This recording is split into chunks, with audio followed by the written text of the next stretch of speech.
When you're driving down the freeway and your car starts shaking, like the wheel's about to fall off, and it's probably time to check your suspension. On this 2016 Subaru Forester, we're replacing the front driver's side lower control arm. First things first, jack up the car safely and support it with a jack stand. Safety always comes first. Next, chock the rear wheels so the car doesn't roll while you're working underneath. Now take a look. When I wiggle the wheel, you can see that the control arm bushing has a lot of play. That's a clear sign it's worn out. Now check out the other side, which I've already replaced. When I wiggle that wheel, the bushing stays firm. No movement like the bad side. Let's get started. First, remove the wheel so we can get to the suspension components.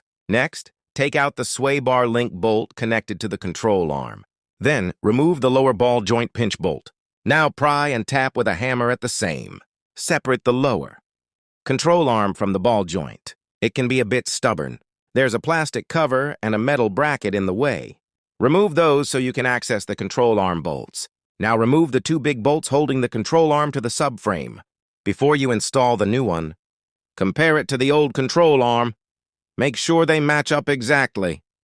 Now put everything back together just the way you took it apart. Take your time and make sure everything's tight. Torque all the bolts to spec. Double-check your work, and take the car out for a test drive. Bonus tip, alignment. And don't forget, anytime you mess with suspension parts like this, get a wheel alignment done. It'll save your tires and keep the car driving straight. No more shaking on the freeway. That's how you replace a lower control arm on a 2016 Subaru Forester. Thanks for watching.